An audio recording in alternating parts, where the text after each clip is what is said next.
Hello दोस्तों, कैसे हैं आप सब। तो कुकिंग शॉर्ट्स एंड व्लॉग्स में सबसे पहले आप सभी का बहुत बहुत स्वागत है। और आज है कार्तिक पूर्णिमा, तो उसकी ढेर सारी शुभकामनाएं आप सभी को। माता रानी आप सब पर अपनी असीम कृपा बनाए रखें। और सबसे बड़ी बात ये कि तुलसी माँ जो होती हैं वो आप पर अपनी असीम कृपा बनाए रखे। तो देखो हमारे प्यारे प्यारे लड्डू गोपाल को कितने सुंदर लग रहे हैं ना। तो चलो भैया, अब हम करते हैं व्लॉग की शुरुआत। तो सबसे पहले आप देख सकते हो कि ये है सुबह का नज़ारा। अभी पता 5:52 हो रहा है, यानी कि 5:52 हो रहे हैं। और मैंने कहा चलो भाई आप लोगों को पहले सुबह का नज़ारा दिखा देते। भाई यहाँ पर पता है बहुत सारे पक्षियों की चहकने की आवाज़ भी आती, मोर भी चहकता है। किसी दिन आपको उसकी भी आवाज़ सुनवाएंगे। तो हम भैया रहते हैं मेन रोड पे, आप देख सकते हैं गाड़ी का चलना आना जाना लगा ही रहता है। तो गाड़ी इस तरीके से आती जाती रहती है। और जो लोग बहुत बड़े सुअक्कड़ है ना, वो आराम से सो सकते हैं। और इस तरीके से हमारे घर की तरफ ना ये लाइटिंग जलती रहती है 24 आवर्स, मतलब 24 आवर्स नहीं, शाम के टाइम पे जला देते हैं हम लोग। अब हम आपको लाइट जला करके दिखा रही हैं कि भैया ये है बड़ी सी छत। भैया ये छत हमारी नहीं है, ये हमारे मकान मालिक की है। मतलब मैं तो एक किराएदार हूँ, आप लोगों को बता दूं, वरना आप लोग कहोगे अरे बाप रे इतने बड़े घर में रहती। ना ना भाई, घर पे तो रहते हैं हम, लेकिन ये घर हमारा नहीं है। अब ये देखो इसमें बहुत सारे पौधे हैं, ये सारे पौधे हमारे हैं क्योंकि हमें ना पौधों से बहुत ज़्यादा प्यार है, मुझे और मेरे पति को, दोनों को। तो हमारे घर में तुलसी जी आपको ज़्यादा दिखाई देंगी क्योंकि हमारे घर में लड्डू गोपाल विराजमान है ना, इसलिए हम लोग तुलसी का पौधा ज़्यादा रखते हैं। तो आपको मैं बता दूं, तुलसी के पौधे में हमेशा लक्ष्मी जी विराजमान रहती हैं और शमी के पौधे में शनि देवता विराजमान रहते हैं। केले के पौधे पे बृहस्पति देवता विराजमान रहते हैं। तो मेरे यहाँ ये सारे पौधे पाए जाएंगे, आपको मिलेंगे। तो हम क्योंकि इन सब की पूजा करते हैं। अब आपको हम सुबह का टाइम दिखा देते हैं। भाई ये देख लो सुबह का टाइम, बात करते करते 6 बज गए। अब हम चलते हैं भाई आगे, यानी कि हम शुरुआत करते हैं। तो भैया अब हम जा रहे हैं नहाने, नहा करके हम सीधे घुस जाएंगे किचन में। तो ये देखो हमारे लड्डू गोपाल अभी सो रहे हैं, इन्हें हम अभी डिस्टर्ब बिल्कुल भी नहीं करेंगे। रात में हम इनका लंच बॉक्स भी रख देते, पानी भी रख देते ताकि खाते पीते रहें। अब देखो भैया हम नहा धो के आ गए हैं और ये देखो हम अपना पूड़ी तलना स्टार्ट कर दिए। भैया कौन करेगा हमारे घर में, हम ही अकेले हैं। हमारे पति देव तो सो रहे हैं, उनको सोने देंगे क्योंकि वो भी काफ़ी हेल्प करा देते हैं, बट वो अभी सो रहे हैं तो उनको सोने दो भाई। अब रही बात मेरी बेटी की, तो वो है अभी 3.5 साल की, तो उनसे तो काम की उम्मीद कर ही नहीं सकते। फैलाने का काम करती है, समेटने का नहीं। तो भाई मुझे ही तैयारी करनी थी, तो मुझे 30 पूड़ी बनानी थी, यानी कि 15 जोड़े रेडी करने थे। तो 15 जोड़े का मतलब होता है कि 2 पूड़ियाँ, है ना। तो 15 पूड़ी मतलब 15 जोड़, मतलब 30 जोड़े, सॉरी, ठीक है। तो टोटल हमको 30 पूड़ी रेडी करनी थी।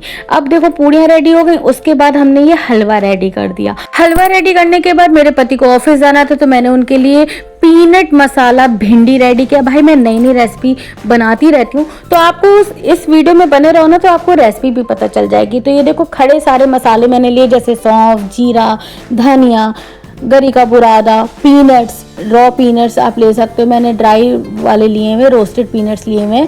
और उसके बाद सफ़ेद तिल, बस यही मसाला आपको बनाना और कुछ नहीं करना। और इसको बना करके आपको पहले ग्राइंड कर लेना है, ना ही आपको ड्राई रोस्ट करने की ज़रूरत है, डायरेक्ट आप बनाओ। और इस तरीके से ये मसाला देखो बन करके रेडी हो गया। ये सब्ज़ी बहुत ही बढ़िया बनी थी, मैंने जब बनाया ना, आज फर्स्ट टाइम बनाई ये रेसिपी। भाई मैं हर रेसिपी को अलग अलग तरीके से बनाती हूँ। कई लोग पनीर बनाते हैं तो पनीर, मटर पनीर, ठीक है, पुलाव पनीर, ये सब नहीं, अलग अलग रेसिपी बनाओ, अलग अलग मज़ा आता है।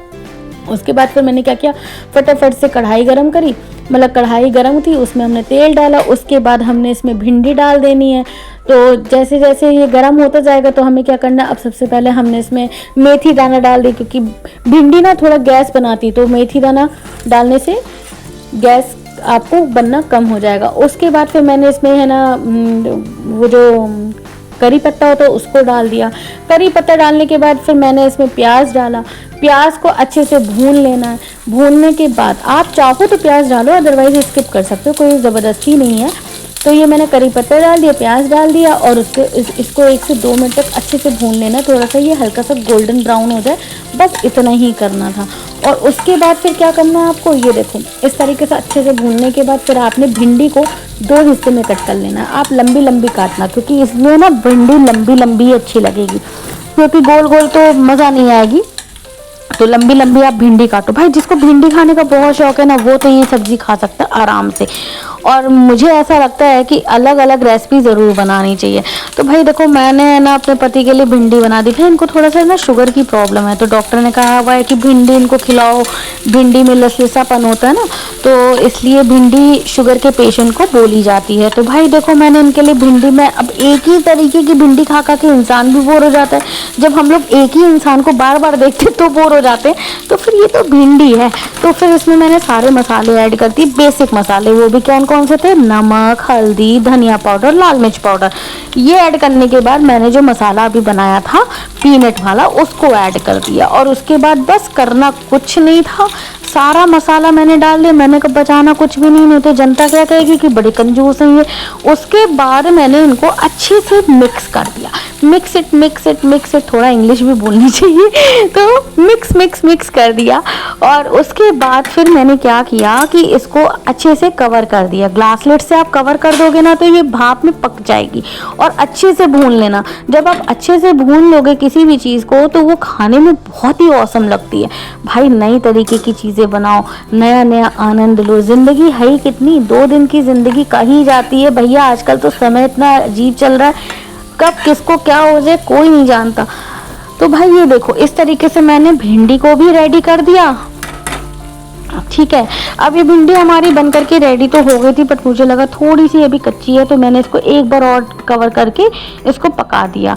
तो आप देख सकते हो अब ये भिंडी हमारी बन करके ना बिल्कुल रेडी हो चुकी है। और इसकी रंगत आप देख लो भाई, सब मज़ा आ जाएगा। मेरा तो मन हो रहा था खाने का, लेकिन पूजा करनी थी इसलिए मैं खा नहीं सकती थी। तो भाई ये देखो, मैंने आपको व्लॉग के अंदर एक रेसिपी भी बता दी है। आप लोग देखो कितने लकी हो कि आपको ब्लॉग के अंदर ना रेसिपी भी मिल गई। भाई वाह। तो इसी बात पे आपको मेरे चैनल को सब्सक्राइब तो करना ही करना है, और साथ ही साथ हमारे चैनल को सब्सक्राइब करने के साथ साथ उससे प्यार और सपोर्ट भी करना है। तो ये देखो, ये है मेरे प्यारे लाला जो कि जग चुके हैं। इनको हमने सजा दिया है, कपड़े अपने इनके बदल दिए, नहला धुला के बिठा दिया है, और कितने सुंदर लग रहे हैं। भाई इनकी सुंदरता की कल्पना तो की ही नहीं जा सकती है। और फिर मैंने इनको भी भोग क्या लगाया, वही सूजी का हलवा। तो सूजी का हलवा इनको भी भोग लगा दिया। भिंडी हमारी क्रिस्पी बन करके देखो रेडी हो चुकी। अब हम चलते हैं तुलसी माता की पूजा करने। तो भाई मैंने ये ना मीशो से ये मंगाया हुआ था। ये जो आप देख रहे हो ना गमले में हम जो बांध रहे हैं, तो ये हमने तुलसी माता की ड्रेस मंगाई थी रेड कलर की। भाई ये मुझे मीशो पे 114 रुपए की पड़ी। मुझे बड़ी मजा आई इसको खरीदने में। और मैंने फर्स्ट टाइम ट्राई किया कि देखते हैं कैसा लगता है। तो मुझे तो ये ड्रेस बहुत अच्छी लगी और बहुत ही खूबसूरत थी। कपड़ा भी बहुत ही प्यारा था इसका, और ये नहीं कि मतलब रद्दी टाइप का हो कपड़ा बहुत प्यारा था। तो मैंने इस तरीके से आप देख सकते हैं पीछे इनकी डोरी बांध दी। इनको हमने वस्त्र पहना दिए तुलसी माता को। उसके बाद आप देख सकते हो कि गमले में मैंने ना ऊपर कागज लगा रखे, क्योंकि हमको वो सारी पूड़ी और हलवा इन्हीं को चढ़ाना था। तो भाई मिट्टी में तो नहीं चढ़ा सकते हैं, तो मैंने इसीलिए गमले में पानी मतलब वो पेपर बिछा दिया था। आप देख सकते हो इस तरीके से। अब पेपर बिछाने के बाद कल ही मैं शालीग्राम लेके आई, क्योंकि मेरे पहले वाले शालीग्राम ना थोड़े से अलग से हो गए थे, तो उनको मैंने सिहा दिया था। फिर मैंने इसमें कच्चा दूध डाला। आप देख सकते हो मैं कच्चा दूध अर्पित कर रही हूँ, उनको अर्पण कर रही हूँ। तो आज के दिन कहते हैं कार्तिक पूर्णिमा के दिन अगर आप तुलसी माँ को 5 चीज़ें ज़रूर चढ़ाओ। एक तो सुहाग का सामान, दूसरा कच्चा दूध, तीसरा पीले धागे में 11 गांठें लगा करके अपनी मन्नत मांगते हुए उनको अर्पण कर दो। फिर आप कलावा चढ़ा दो, और फिर आप ये चुनरी और ये सब तो चढ़ा ही रहे हो। 5वां है आपका शुद्ध घी का दीपक, उसे जरूर लगाना है। तो बस ये 5 चीजें आपको करनी होती। भाई देखो, श्रद्धा भाव से आप कुछ भी करो सब चलेगा। भगवान कभी ये नहीं कहते कि भाई दिखावा करो। तो भाई मेरी जो चेयर थी ना वो काफ़ी दूर जा चुकी थी, तो मेरे पति फिर बोले बार बार तुम भाग रही हो, फिर आ रही हो, फिर जा रही हो, फिर आ रही हो, इससे अच्छा चेयर अपने बगल ही में रख लो। मैंने कहा चलो ठीक है मैं रखती हूँ। तो मैंने कलावा भी बांध दिया, फिर पीला धागा भी बांध दिया। भाई मैं थोड़ा पूजा बहुत सिस्टमैटिक ढंग से करती हूँ। मैं कोई भी काम करती हूँ तो अच्छे मन से करती हूँ, अदरवाइज नहीं करती हूँ। मेरी ये शुरू से रहा है कि अगर कुछ भी काम करना है तो श्रद्धा भाव से करो, वरना मत करो, दिखावा मत करो किसी भी चीज़ का। फिर मैंने क्या किया, एक चौकी लगाई, उसमें हमको क्योंकि अपने शालिग्राम को विराजमान करना था, तो मैंने शालिग्राम को विराजमान किया। और जल्दी जल्दी में, आप देखो मैं इतनी बड़ी मूर्ख हूँ कि मैंने शालिग्राम को गंगा जल से स्नान भी नहीं कराया, कुछ भी नहीं कराया, बस ऐसे भक्ति भाव में उनकी पूजा पाठ कर दी। चलो कोई बात नहीं, भक्ति भाव में तो सब चलता है। तो इस तरीके से मैंने उनको माला पहनाई, छोटी सी माला। उनके लिए मैंने अपनी माला निकाल दी थी, तो वो एक छोटी सी माला मैंने उनको पहना दी। और उसके बाद फिर मैंने इनको सारे भोग का सारा सामान चढ़ाया। और ये देखो, अब मैं चेयर लेके आ गई हूँ। भाई मुझे बहुत दूर पड़ रहा था, बार बार भाग रही थी मैं इधर से उधर, इधर से उधर। फिर मैंने इनको चुनरी पहनाई। अब ये देख सकते हो आप, ये बहुत सुंदर चुनरी थी भाई, मुझे बहुत अच्छी लगी। और मुझे बहुत अच्छा लगता है पूजा पाठ करना, मेरा बहुत मन लगता है पूजा पाठ में। फिर मैंने इनको श्रृंगार कराया, मैंने 1 दर्जन चूड़ी जो है इनको पहनाई। तो इस तरीके से आप मतलब तुलसी जी में चूड़ी चढ़ा दो, 2-2 4-4 करके ऐसे चढ़ा देनी होती है। फिर मैंने इनको बिंदी का पत्ता लगाया, वो भोग मतलब स्वीकार करने के लिए इनको समर्पण कराया कि आप भाई इसको स्वीकार करो। तो 2 बिंदियां मैंने तुलसी जी को चढ़ा दी थी। फिर उसके बाद मैंने सुहाग भी लिया था। तो मैं आपको सब कुछ बताती जा रही हूँ। जो लोग है ना पूजा पाठ नहीं जानते हैं, तो वो मेरे व्लॉग को देखेंगे ना, तो उनको सब कुछ अच्छे से समझ में आ जाएगा, क्योंकि मैं बातों बातों में आपको सब कुछ समझा रही हूँ। और बातें मैं इसलिए आप लोगों से करती हूँ कि आप लोग बोर ना हो। फिर मैंने क्या किया, इनको माला पहनाई। हालांकि मैंने अपने पतिदेव से कहा था कि हल्की वाली माला लाना, जो कि आर्टिफिशियल होती, बट उनका कहना है कि पूजा कर रही हो तो कार्य से करो। भाई देखो, हर पति ना अपनी अपनी चलाता ही है, अब क्या करे, पति हैं, स्वामी हैं हमारे, तो उनकी तो बात माननी पड़ेगी, है ना। तो भगत के वश में है भगवान की कहावत कही गई है ना, तो भैया वो मेरे स्वामी है, तो वो मेरे वश में रहे वही अच्छा है। तो ये देखो, अब उसके बाद मैंने ना इनको इस तरीके से फूल माला भी पहना दी। हालांकि मुझे डर लग रहा था कि कहीं फूल माला गिर ना जाए, क्योंकि मैंने भाई वो भी लगा रखा था, क्या नाम है, चूड़ी उड़ी पहना रखी थी ना, तो इसलिए। तो अब मैं देखो इस तरीके से ना सारी पूड़ियाँ रख रही हूँ कि माता रानी देखो भोग लगाओ, माता रानी, इस तरीके से उनको छुआते हुए सारी पूड़ियाँ रखनी उनके आसपास। तो इस तरीके से आपको भोग लगाना है। अब उसके बाद मैंने फिर इनको सारे भोग इस तरीके से लगा दिया। लगाने के बाद फिर बाकी काम किया। क्या करना था, फिर इनका दीपक जलाना था, तो जो कि 365 बाती का होता है। भाई 365 बाती का दीपक जलाना बहुत ही शुभ माना गया है, तो वो ज़रूरी होता है और आप लोग भी करिएगा, ये शुभ माना जाता है। तो इस तरीके से 365 बाती का हम दीपक ले आए थे, यानी कि 365 बाती हम ले आए थे बनी बनाई। तो ये बड़ा अच्छा काम था। और फिर इस तरीके से पहले मैंने सब कुछ इनको रख दिया, आप देख सकते हो।